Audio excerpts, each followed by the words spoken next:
अभी तक हम लोगों ने आपके सिलेबस के 3 चैप्टर कंप्लीट कर लिए हैं। तो आज की क्लास में हम लोग अगला चैप्टर स्टार्ट करेंगे जिसका नाम है न्यूटन के गति के नियम। वैसे आपने इस चैप्टर का नाम पहले सुन रखा होगा, बहुत ही फेमस टॉपिक है ये। तो आज हम लोग इस चैप्टर को पूरी तरह से जो है समझेंगे, और इसमें जो जो टॉपिक हम लोग कवर करेंगे जो आपके एग्जाम के पॉइंट ऑफ व्यू से जो है जरूरी है, जो आपके सिलेबस में है IIT पॉलिटेक्निक के एग्जाम के लिए, उसमें हम लोग जो टॉपिक कवर करेंगे वो होगा बल। यानी हम लोग समझेंगे बल क्या होता है, बल के कौन कौन से मात्रक होते हैं और उन मात्रकों का आपस में क्या संबंध होता है। ठीक है, फिर हम लोग देखेंगे संवेग क्या है, आवेग क्या है। इसके बाद हमको समझना था कि संवेग और आवेग में क्या संबंध होता है, लेकिन इन दोनों के बीच के संबंध को समझने से पहले हमको न्यूटन के गति का नियम पढ़ना है। ठीक है, आप जानते हैं कि न्यूटन के गति के 3 नियम होते हैं, तो उन तीनों नियमों को यहाँ पर पढ़ेंगे। फिर उसमें से जो दूसरा वाला नियम होगा उसकी हेल्प से हम इन दोनों के बीच में संबंध स्थापित करेंगे, यानी आवेग और संवेग परिवर्तन में क्या संबंध होता है, वो फार्मूला आपको याद रखना है। ठीक है, फिर अगला टॉपिक हम लोग पढ़ेंगे कि संवेग संरक्षण का नियम क्या होता है। और देखिए, ध्यान रखिए कि सबसे ज्यादा जो आपके एग्जाम में न्यूमेरिकल्स आते हैं वो संवेग संरक्षण के सिद्धांत से आते हैं। ठीक है, तो इसलिए इसको आपको बहुत ध्यान से पढ़ना है। संवेग संरक्षण के नियम का नियम क्या है और कौन कौन सी कंडीशन में इसके जो है फार्मूले कौन कौन से होते हैं वो आपको यहाँ पर समझना है। ठीक है, और लास्ट वाली टॉपिक है लिफ्ट में भार, कि जब भी कोई आदमी किसी लिफ्ट में होता है तो उसका भार कब बढ़ा हुआ कब घटा हुआ महसूस होता है क्या, और कब उसका भार उसको महसूस ही नहीं होता है। इन सारी स्थितियों को हम इसमें पढ़ेंगे। ठीक है, तो इस चैप्टर में न्यूटन की गति के नियम चैप्टर में हम लोग इतने टॉपिक को कवर करने वाले हैं। ठीक, तो चलिए स्टार्ट करते हैं। सबसे पहला वाला टॉपिक लेते हैं हम लोग बल। तो बल की परिभाषा तो आपको पता ही होगा, फिर भी मैं बता देता हूं कि बल एक ऐसा बाह्य कारक होता है जो किसी वस्तु की स्थिति में या तो परिवर्तन कर देता है या फिर परिवर्तन करने का प्रयास करता है। ठीक है, तो बल वह बाह्य कारक है जो किसी वस्तु की अवस्था में या स्थिति में परिवर्तन करता है या परिवर्तन करने का प्रयास करता है। कभी भी आप ये नहीं सोचेंगे कि बल जो है वो हमेशा किसी वस्तु की स्थिति में परिवर्तन कर ही देता है। अब जैसे ये दीवार है, ये बोर्ड है, इसमें मैं ताकत लगाऊंगा तब भी मैं इसका कुछ नहीं कर सकता हूँ, इसकी स्थिति में परिवर्तन नहीं ला सकता, लेकिन हम बल तो इसके ऊपर लगा रहे हैं। ठीक है, तो बल एक ऐसा बाह्य कारक है जो छोटी वस्तुएं हो, अगर मान लीजिए छोटी सी वस्तु होती है, इस पर बल लगाते तो इसकी अवस्था बदल जाती, लेकिन इस वस्तु पर हम बल लगा रहे हैं तब भी इसकी अवस्था नहीं बदल रही। ठीक है, तो बल एक ऐसा बाह्य कारक है जो किसी वस्तु की अवस्था में या तो परिवर्तन कर देता है या फिर परिवर्तन करने का प्रयास करता है। ठीक है, बल का जो मात्रक होता है, ध्यान रखिए कि बल के मात्रक को हम लोगों ने 2 भागों में बांटा हुआ है, और यहाँ से मैथमेटिकल पोर्शन आपका स्टार्ट होता है। डिफिनीशन तो आपके एग्जाम में आना नहीं है, तो ध्यान रखिए बल के मात्रक को हम लोगों ने 2 भागों में बांटा, और उनका हमने नाम रखा है क्या क्या। एक निरपेक्ष मात्रक होते हैं, यानी एब्सोल्यूट यूनिट्स होती हैं, निरपेक्ष मात्रक, और दूसरा है गुरुत्वीय मात्रक। ठीक है, तो बल के 2 तरह के मात्रक, निरपेक्ष मात्रक और गुरुत्वीय मात्रक। निरपेक्ष मात्रक में कौन कौन से नाम होंगे, तो याद रखिए निरपेक्ष मात्रक में बल के 2 मात्रक हैं, न्यूटन और डाइन। ठीक है, न्यूटन और डाइन। और गुरुत्वीय मात्रक में कौन कौन आते हैं, तो गुरुत्वीय मात्रक में भी 2 आएंगे। एमकेएस सिस्टम में अगर बात करते हैं तो किलोग्राम भार, और सीजीएस सिस्टम में ग्राम भार। ठीक है, न्यूटन और डाइन का भी रिलेशन हमको पता होना चाहिए कि 1 न्यूटन बराबर कितना होता है, तो 1 न्यूटन बराबर होता है 10⁵ डाइन। ठीक है, 1 न्यूटन बराबर होता है 10⁵ डाइन। और याद रखिए कि ये जो न्यूटन है ये किस सिस्टम में है, तो ये एमकेएस सिस्टम में है, और जो डाइन है वो सीजीएस सिस्टम। ठीक है, तो ये दोनों बल के निरपेक्ष मात्रक हैं एमकेएस और सीजीएस सिस्टम में, ये दोनों बल के गुरुत्वीय मात्रक हैं एमकेएस और सीजीएस सिस्टम में। ठीक है, तो ये एमकेएस सिस्टम में है और ये सीजीएस सिस्टम में। इनमें आपस में क्या रिलेशन है, तो 1 किलोग्राम भार बराबर होता है 1 किलोग्राम भार, ये बल का मात्रक है। ठीक है, बराबर होता है 1000 ग्राम भार। 1 किलोग्राम भार बराबर होता है 1000 ग्राम भार। तो ये हमने देख लिया कि जो दोनों निरपेक्ष मात्रक होते हैं उनका आपस में क्या रिलेशन है, और जो दोनों गुरुत्वीय मात्रक होते हैं उनका आपस में क्या रिलेशन है। लेकिन अभी हमको ये भी देखना है कि इस निरपेक्ष मात्रक का गुरुत्वीय मात्रक से क्या संबंध है। कभी कभी ऐसा होता है, देखिए कि क्वेश्चन में जो बल का मात्रक दिया रहता है वो किलोग्राम भार या ग्राम भार दिया रहता है, लेकिन आपको जब कैलकुलेशन करना है तो आपको उसको न्यूटन या डाइन में, और ज्यादातर आपको न्यूटन में बदलने की जरूरत पड़ती है। तो ऐसे में आपको एक रिलेशन पता होना चाहिए जिससे आप किलोग्राम भार को न्यूटन में बदल सके। तो याद रखिए कि अगर कभी भी m किलोग्राम भार बल है, m किलोग्राम भार बल है, तो उसको जब आप न्यूटन में लिखेंगे तो इसको लिखेंगे m इंटू जी न्यूटन, m इंटू जी न्यूटन, अर्थात किलोग्राम भार को न्यूटन में बदलने के लिए आपको जी से गुणा करना पड़ता है। m किलोग्राम भार m इंटू जी न्यूटन के बराबर होता है। ठीक है, इस तरीके से अगर आपको दिया जाएगा 4 किलोग्राम भार बल लगाया जाता है तो आप उसको 4 को जी से गुणा कर दीजिए, है ना, ये गुरुत्वीय त्वरण है, जी से गुणा कर देंगे तो वो बल का मान न्यूटन में आ जाएगा। ठीक, तो ये तीनों के तीनों रिलेशन काफी इंपॉर्टेंट है, इनको आपको ध्यान रखना है। और कभी भी न्यूमेरिकल्स में आपको केयरफुल रहना है कि जो मात्रक दिया है वो एमकेएस सिस्टम का है कि सीजीएस सिस्टम का है। आपको कोशिश करना है कि सारे कैलकुलेशन एमकेएस सिस्टम में करिए। ठीक है, तो ये तो हो गई बात बल और बल के मात्रकों की। अब हम लोग बात करते हैं कि संवेग क्या होता है। देखिए संवेग यानी कि इसको हम लोग बोलते हैं मोमेंटम। संवेग बराबर होता है बल गुणे समय अंतराल। ठीक है, संवेग बराबर होता है, आवेग बराबर होता है बल गुणे समय अंतराल, और संवेग बराबर होता है द्रव्यमान गुणे वेग। तो संवेग के लिए यहाँ पर हम लोग देखेंगे संवेग क्या होता है। तो संवेग बराबर द्रव्यमान गुणे वेग, यानी किसी भी पिंड के द्रव्यमान और उसके वेग के गुणनफल को उस पिंड का संवेग कहते हैं। इसको P से प्रदर्शित करते हैं। P बराबर हो जाएगा द्रव्यमान m और वेग v। तो P बराबर m इंटू वी इसका फार्मूला होता है। ठीक है, अब इसमें देखिए द्रव्यमान एक अदिश राशि है और वेग एक सदिश राशि है, और आप जानते हैं कि जब एक सदिश का एक अदिश से गुणा करते हैं तो जो राशि आती है वो भी सदिश राशि होती है। ठीक है, तो ये जो संवेग है वो एक सदिश राशि है, संवेग एक सदिश राशि होती है। और अगर इसका मात्रक निकालना है तो मात्रक कैसे निकलेगा, तो मात्रक आप यहाँ से निकाल सकते हैं। देखिए द्रव्यमान का मात्रक हो जाएगा ये किलोग्राम और वेग का मात्रक हो जाएगा मीटर प्रति सेकंड। तो संवेग का मात्रक हो जाएगा किलोग्राम मीटर प्रति सेकंड।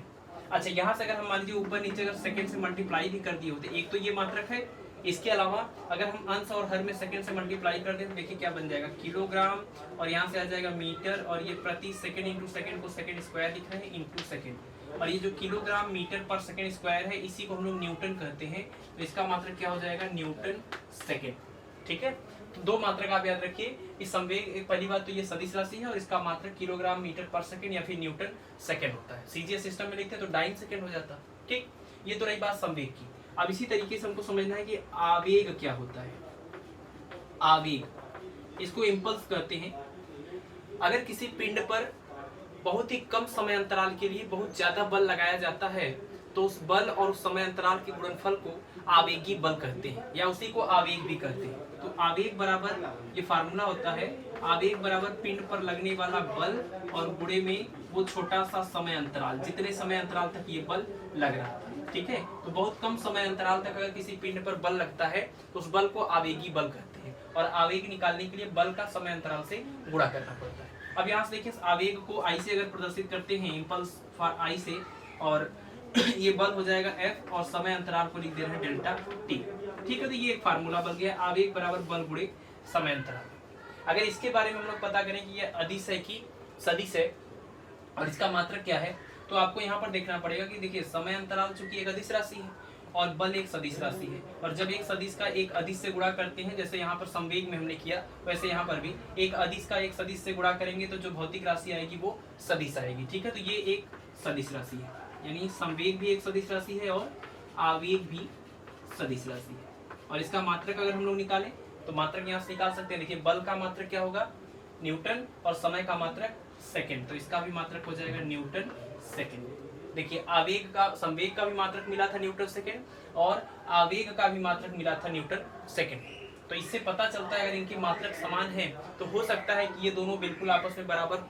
ठीक है, तो अगला जब हम यहाँ पर ये वाला टॉपिक पढ़ेंगे कि आवेग और संवेग परिवर्तन में क्या संबंध है, तो आपको पता चलेगा कि आवेग बराबर संवेग परिवर्तन होता है। ठीक है, आवेग और संवेग परिवर्तन दोनों आपस में बराबर होते हैं, और इसी वजह से ये दोनों के मात्रक भी समान मिल रहे हैं, और दोनों के दोनों सदिश राशियां हैं। और इसके अलावा इन दोनों के जो फार्मूले हैं ये आपको ध्यान रखना है। ठीक है, तो ये बहुत ही सिंपल से कुछ टर्म थे, जैसे कि बल के मात्रक हमने समझ लिया, संवेग समझ लिया, आवेग समझ लिया। अब इस चैप्टर का जो कि नाम है न्यूटन की गति के नियम, तो हम लोग देखेंगे न्यूटन की गति के क्या नियम है। आप जानते हैं कि न्यूटन की गति के कुल 3 नियम होते हैं और उन तीनों नियमों में से जो पहला वाला नियम है उसको हम लोग जड़त्व का नियम भी कहते हैं। तो सबसे पहले हम लोग समझ लेते हैं जड़त्व क्या है। देखिए जड़त्व का मतलब होता है, पहले हम लोग जड़त्व समझ लेते हैं।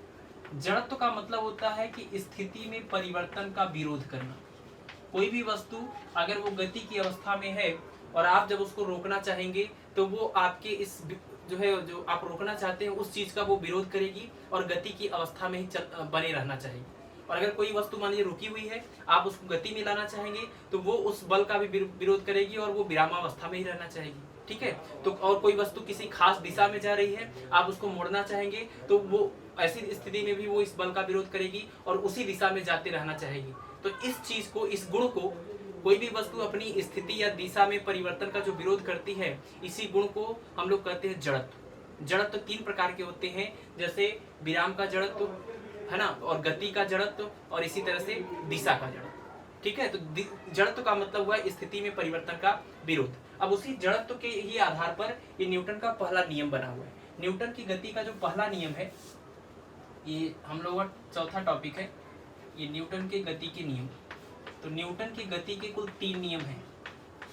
न्यूटन के गति के कुल 3 नियम हैं, जिसमें से पहला नियम जो है, प्रथम नियम, उसको हम लोग जड़त्व का नियम भी कहते हैं। प्रथम नियम को जड़त्व का नियम भी कहते हैं। और इस नियम के अनुसार क्या होता है, इस नियम के अनुसार कोई भी वस्तु जो गति की अवस्था में है वो गति की अवस्था में रहना चाहती है, जो विरामावस्था में है वो विरामावस्था में ही रहना चाहती है या रहती है, तब तक जब तक कि उस पर कोई बाह्य बल ना लगाया जाए। ठीक है, न्यूटन का गति का जो पहला नियम है यानी जड़त्व का नियम, वो कहता है कि जो वस्तु चल रही है वो चलती रहेगी, जो वस्तु रुकी हुई है वो रुकी रहेगी, और ये तब तक होता रहेगा जब तक कि उस पर कोई बाह्य बल ना लगाया जाए। ठीक है, तो बाह्य बल अगर आप नहीं लगाते हैं तो कोई भी वस्तु जो गति में है वो गति में रहेगी, जो रुकी हुई है वो रुकी रहेगी। इसी को, यही जड़त्व का कॉन्सेप्ट था और इसी को न्यूटन ने अपने गति के पहले नियम में दिया। तो न्यूटन की गति का जो पहला नियम है वास्तव में वो जड़त्व के कॉन्सेप्ट को ही समझाता है। ठीक, अब आते हैं दूसरे नियम की तरफ। न्यूटन की गति का जो दूसरा नियम है, देखिए न्यूटन की गति का जो पहला नियम था वो बल के बारे में हमको परिचित करता है कि किसी भी वस्तु की स्थिति या गति में अगर हम परिवर्तन करना चाहते हैं तो हमको उस पर कुछ लगाना पड़ेगा, और जो चीज लगाना पड़ेगा उसी का इन्होंने नाम दिया था बल। अब यहाँ पर दूसरे वाले नियम में न्यूटन की गति का जो, तो इस नियम के अनुसार किसी भी वस्तु पर कार्य करने वाला बल, किसी भी पिंड पर कार्य करने वाला बल संवेग परिवर्तन की दर के अनुक्रमानुपाती होती है। ठीक है, न्यूटन के दूसरे नियम का स्टेटमेंट जो है कि किसी भी पिंड पर कार्य करने वाला बल उस पिंड के संवेग परिवर्तन की दर के अनुक्रमानुपाती होती है। ठीक है, और बाद में इसको देखा गया तो यहाँ पर प्रोपोर्शनलिटी की जगह पर जो कांस्टेंट आएगा उसकी वैल्यू 1 होगी, और इन्होंने बताया कि यानी फार्मूला बन गया F = संवेग परिवर्तन की दर। और संवेग परिवर्तन का मतलब क्या हुआ, संवेग परिवर्तन की दर का मतलब कि संवेग परिवर्तन बटे में समय अंतराल, इसी को तो बोलेंगे संवेग परिवर्तन की दर। और संवेग परिवर्तन का मतलब क्या, कि अंतिम संवेग माइनस प्रारंभिक संवेग। तो ये न्यूटन के दूसरे नियम के अनुसार एक फार्मूला मिल गया कि किसी भी वस्तु पर कार्य करने वाला बल बराबर संवेग परिवर्तन की दर। और यहीं से बाद में इसी को जो है, इस फार्मूले को, ये संवेग परिवर्तन है तो द्रव्यमान गुणे वेग से जब यहाँ पर मान रखा गया तो यही फार्मूला F बराबर किसके बराबर आ गया, तो F बराबर m × a, जहाँ पर F पिंड पर कार्य करने वाला बल, m उस पिंड का द्रव्यमान और a उस पिंड का त्वरण है। ठीक है, तो न्यूटन के पहले नियम के अनुसार बल का जो है परिचय मिला, और दूसरे नियम के अनुसार बल का मान निकाला गया। तीसरा नियम जो है, वो तीसरे नियम को आप जानते होंगे, न्यूटन का जो तीसरा नियम है वो क्रिया प्रतिक्रिया का नियम कहलाता है। न्यूटन का तीसरा नियम क्रिया प्रतिक्रिया के नियम के नाम से ये फेमस है। तो क्रिया प्रतिक्रिया का नियम बहुत ही सिंपल सा है कि कोई भी वस्तु दूसरी वस्तु पर, अगर कोई वस्तु A है, ये किसी दूसरी वस्तु A पर कोई बल लगाती है तो वस्तु B भी वस्तु A पर उतना ही बल बिल्कुल विपरीत दिशा में लगाती है। अर्थात आप ये कह सकते हैं A के द्वारा B पर लगने वाला बल बराबर है B के द्वारा A पर लगने वाला बल। लेकिन अगर दिशा का ध्यान रखें तो दिशा बिल्कुल विपरीत है। इसीलिए वेक्टर का ध्यान रखते हुए अगर आप वेक्टर के रूप में लिखना चाहेंगे तो फिर यहाँ पर आपको माइनस लिखना पड़ेगा। क्यों? क्योंकि ये दोनों के दोनों समान सदिश नहीं बल्कि विपरीत सदिश है, तो इसलिए आपको यहाँ पर वेक्टर एफ ए बी बराबर minus of vector F B A लिखना पड़ेगा। इसको बोलते हैं न्यूटन की गति का तीसरा नियम, यानी कि क्रिया प्रतिक्रिया का नियम। ठीक, अब देखिए न्यूटन की गति के ये जो तीनों नियम हैं, इन तीनों नियमों में से जो दूसरा वाला नियम है, इसमें आपको ये जो फार्मूला मिला ये बहुत इंपॉर्टेंट है, इस पर कई न्यूमेरिकल्स बनते हैं। इसके अलावा जो तीसरा नियम है, इस कॉन्सेप्ट का भी इस्तेमाल करके हम लोग संवेग संरक्षण का जो है नियम देखेंगे और उसके आधार पर और बहुत सारी चीजें समझेंगे। तो अगला टॉपिक पहले हम लोग कवर कर लेते हैं कि आवेग और संवेग परिवर्तन में क्या संबंध होता है। पीछे हम लोगों ने देख ही लिया कि आवेग का फार्मूला क्या है और संवेग का फार्मूला क्या है। आवेग बराबर होता है बल गुणे समय अंतराल और संवेग बराबर होता है द्रव्यमान गुणे वेग।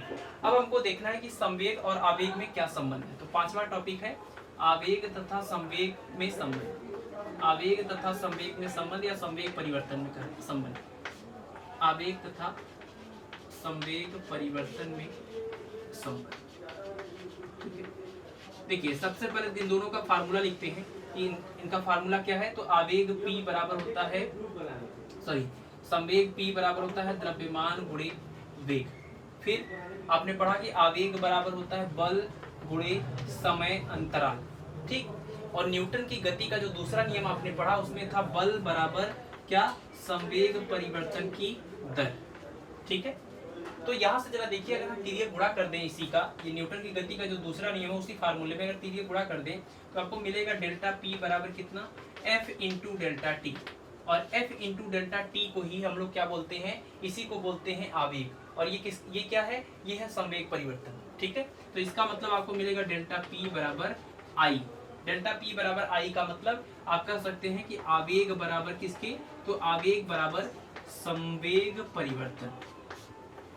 तो आवेग बराबर हो गया संवेग परिवर्तन के। तो ये हो गया आवेग और संवेग परिवर्तन की दर में, आवेग और संवेग परिवर्तन में संबंध। एक चीज बिल्कुल कंफ्यूज नहीं होना है आपको कि आवेग बराबर केवल और केवल संवेग परिवर्तन लिखा है, लेकिन अगर बल के लिए जो फार्मूला आप देखेंगे न्यूटन की गति का दूसरा वाला नियम, तो उसमें जो क्या लिखा था कि बल बराबर संवेग परिवर्तन की दर।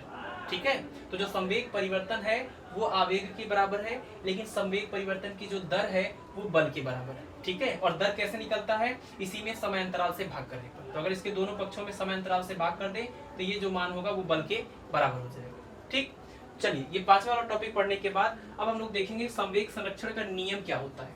देखिए संवेग संरक्षण का नियम जो होता है, इसके अनुसार किसी भी पिंड का जो संवेग रहेगा वो संरक्षित रहेगा।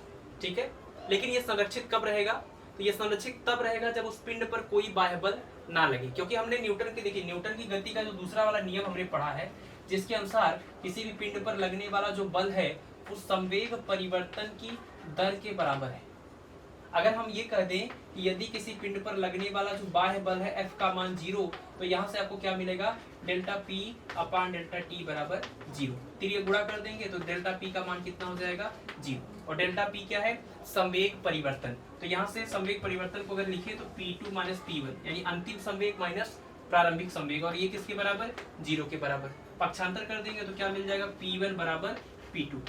P1 बराबर P2 का क्या मतलब है कि प्रारंभिक संवेग और अंतिम संवेग बराबर है।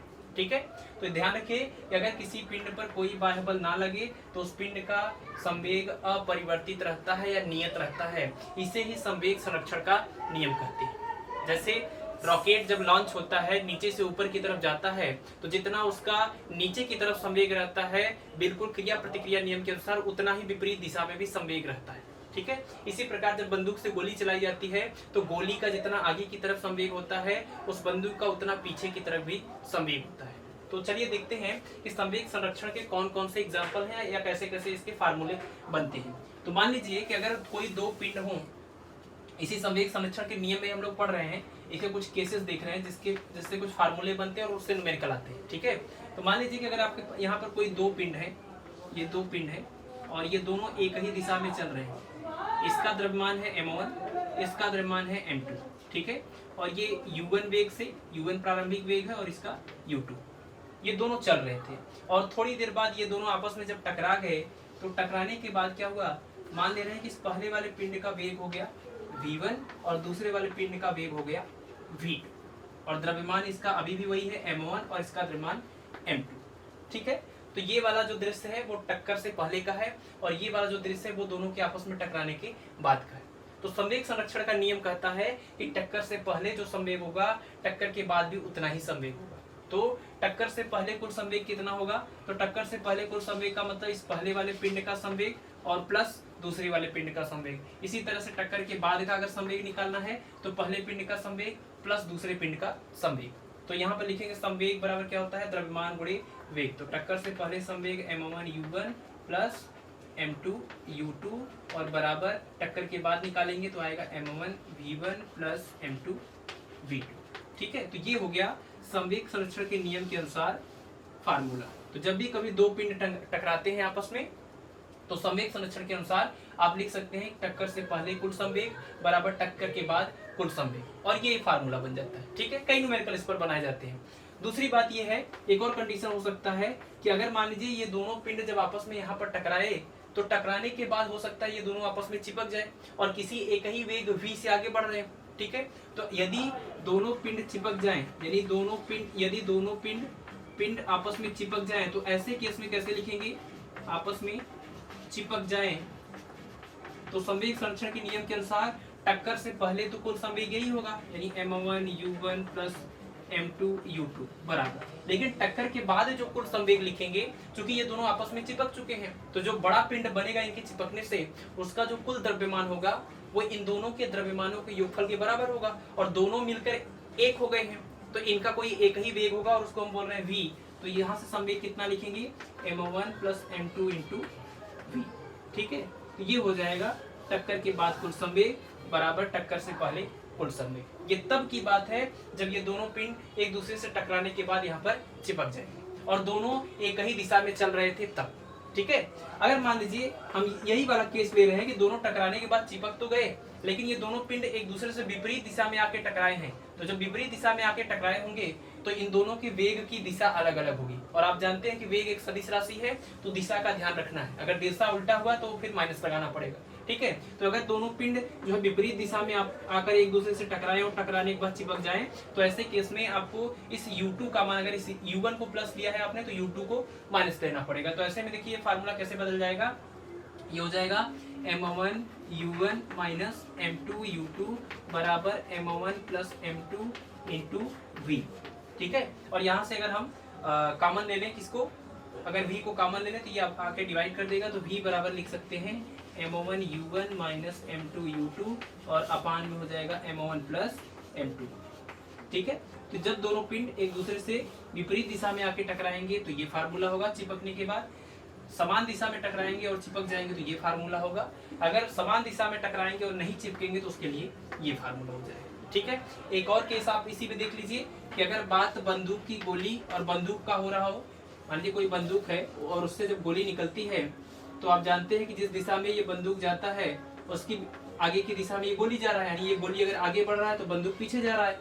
तो ऐसे में अगर संवेग संरक्षण का नियम लगाएंगे तो गोली का आगे की ओर संवेग बराबर बंदूक का पीछे की ओर संवेग। ठीक है, तो गोली का अगर आगे की ओर संवेग लिखेंगे यानी गोली का संवेग बराबर किसके हो जाएगा, गोली का संवेग बराबर बंदूक का संवेग। ठीक है, और दिशा बिल्कुल विपरीत होगी, ये तो पता ही है, बंदूक का संवेग। और संवेग कैसे निकालते हैं, द्रव्यमान गुणे वेग से। तो अगर गोली का संवेग निकालना है तो गोली का द्रव्यमान गुणे गोली का वेग बराबर बंदूक का संवेग निकालना है तो बंदूक का द्रव्यमान गुणे बंदूक का वेग। तो इस तरीके से गोली का संवेग बराबर बंदूक का संवेग कर देंगे तो यहाँ से आप किसी भी गोली का या बंदूक का किसी एक का भी द्रव्यमान निकाल सकते हैं या किसी एक का वेग निकाल सकते हैं। ठीक है, तो संवेग संरक्षण पर सबसे ज्यादा आपको फार्मूले दिख रहे हैं, तो कंडीशन के अनुसार आपको सिलेक्ट करना है कि कौन सा फार्मूला हम इन चारों में से प्रयोग करें। ठीक, ये हो गया संवेग संरक्षण का नियम। लास्ट टॉपिक इस चैप्टर का बचा हुआ है और वो क्या है, लिफ्ट में भार। देखिए लिफ्ट में भार जो है इसमें हमको ये समझना है कि लिफ्ट में जब भी कोई आदमी लिफ्ट से ऊपर या नीचे जाता है, ऊपर जाता है नीचे उतरता है तो उसके भार में परिवर्तन जो आता है वो कितना आता है। ठीक है, तो इसके लिए याद रखिए, मैं यहाँ पर जो लिफ्ट में भार है इसको डायग्राम से बता देता हूँ ताकि ये आसानी से आपको याद रहे। लिफ्ट में भार, पहली बात तो आप भार समझ लीजिए, भार क्या होता है। भार पृथ्वी द्वारा किसी भी वस्तु पर गुरुत्व बल जो नीचे की तरफ लगाया जाता है उसे ही हम उस वस्तु का भार कहते हैं। लेकिन ये भार तब महसूस होता है किसी आदमी को, किसी वस्तु को, जब वो पृथ्वी या वो सतह उस वस्तु के ऊपर एक प्रतिक्रिया बल लगाए। जैसे मान लीजिए एग्जाम्पल के लिए कि ये कोई आदमी है और आप जानते हैं कि अगर इसका अपना कोई द्रव्यमान होगा तो इस द्रव्यमान के कारण इसका अपना जो है पृथ्वी जो है इसके ऊपर एक नीचे की तरफ एक गुरुत्वीय बल लगा रही होगी mg। ठीक है, इस आदमी का अगर द्रव्यमान m है तो पृथ्वी जो इसके ऊपर नीचे की तरफ गुरुत्वीय बल लगाएगी वो होगी mg के बराबर। लेकिन आप न्यूटन की गति का जो आपने तीसरा वाला नियम पढ़ा अर्थात क्रिया प्रतिक्रिया का नियम, कि अगर किसी भी वस्तु पर कोई बल लगाया जाए तो वो वस्तु भी उस दूसरी वाली वस्तु पर बिल्कुल बराबर एवं विपरीत मात्रा में बल लगाती है। ठीक है, तो अगर इस पर ये पृथ्वी पर ये बल लग रहा है mg तो पृथ्वी भी इस व्यक्ति पर विपरीत दिशा में एक प्रतिक्रिया बल लगाएगी, किसके बराबर, mg के बराबर। ठीक है, तो इसको हम प्रतिक्रिया बल r कह रहे हैं और यही r बराबर क्या है, mg। और ये जो प्रतिक्रिया बल है इसी की वजह से व्यक्ति को अपना भार महसूस होता है। अगर किसी वजह से इस व्यक्ति को प्रतिक्रिया बल का जो है एहसास ना हो तो इस व्यक्ति को अपना भार महसूस नहीं होगा और ऐसी स्थिति को हम लोग कहते हैं भारहीनता की स्थिति। ठीक है, तो अभी पहले तो हम लोग ये देख लेंगे लिफ्ट में भार का क्या क्या केस है, फिर हम लोग देखेंगे भारहीनता की स्थिति कब आ सकती है। ठीक है, मान लीजिए कि अगर कोई लिफ्ट है और हम 3 केस ले रहे हैं, लिफ्ट का 3 केस ले रहे हैं और उन तीनों केसेस में हम लोग देखेंगे कि भार अलग अलग महसूस होता है। मान लीजिए कि इसके अंदर कोई आदमी है और ये जो लिफ्ट है वो यहाँ पर एक धागे से जो है बंधा हुआ है, 2 केस में। तो अगर ये लिफ्ट ऊपर की तरफ जा रहा होगा तब, और कितने त्वरण से ऊपर जा रहा है तो हम करेंगे a त्वरण से ये लिफ्ट ऊपर जा रहा है। इस वाले केस में हम ये करें कि ये लिफ्ट a त्वरण से नीचे आ रहा है। तो ऐसे केस में इस आदमी को जो अपना भार महसूस होगा वो भार यानी प्रतिक्रिया बल महसूस होगा, तो भार W बराबर प्रतिक्रिया बल के और बराबर कितना हो जाएगा, तो जब लिफ्ट ऊपर जाता है तो इस व्यक्ति को जो भार महसूस होता है वो इसके वास्तविक भार से ज्यादा महसूस होता है। इसका वास्तविक भार था mg और उसके अलावा कितना एक्स्ट्रा महसूस होगा, ma के बराबर। ठीक है, तो r बराबर mg प्लस ma, इतना भार इस आदमी को महसूस होगा। अगर कभी भी कोई व्यक्ति लिफ्ट में खड़ा हो और लिफ्ट a त्वरण से, a नियत त्वरण से ऊपर जा रहा हो तो इस व्यक्ति को आभास होने वाला जो भार है वो है mg प्लस ma, और पृथ्वी की सतह पर हमको कितना महसूस होता है, केवल mg। ठीक है, तो ऐसी केस में लिफ्ट में इतना एक्स्ट्रा भार इनको महसूस हो रहा है। लेकिन अगर मान लीजिए ये लिफ्ट a त्वरण से नीचे आ रहा हो तब, तो ऐसे केस में जो इनको प्रतिक्रिया बल या भार महसूस होगा वो होता है mg माइनस ma। ठीक है, तो r बराबर mg माइनस ma।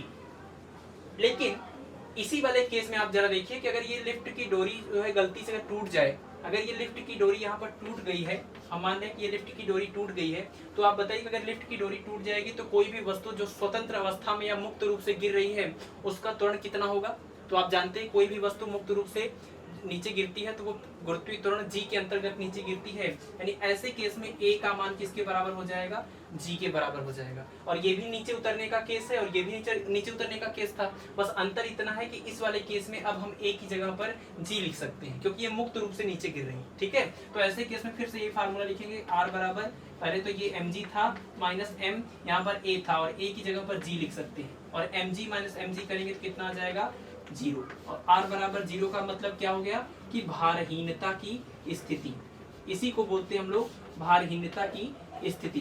तो अगर कभी भी कोई लिफ्ट की डोरी टूट जाए तो उसमें बैठे हुए व्यक्ति को भार अपना महसूस नहीं होगा, इसी स्थिति को कहते हैं भारहीनता की स्थिति। ठीक है, तो इस तरीके से ये चैप्टर कंप्लीट हुआ। लेकिन एक दो बात और याद रखिए, भारहीनता की स्थिति और कहाँ कहाँ आती है। कृत्रिम उपग्रह में भी भारहीनता की स्थिति देखी जाती है, कृत्रिम उपग्रह जो है चक्कर लगाते हैं। इसके अलावा जो है पृथ्वी के केंद्र पर भी भारहीनता की स्थिति पाई जाती है। तो ऐसे केसेस में लोगों को अपना भार महसूस नहीं होता, इसी को भारहीनता की स्थिति कहते हैं। इस चैप्टर के सारे फार्मूले आप लोग रेडी रखिए। मिलते हैं नेक्स्ट लेक्चर में इस चैप्टर के न्यूमेरिकल के साथ। धन्यवाद।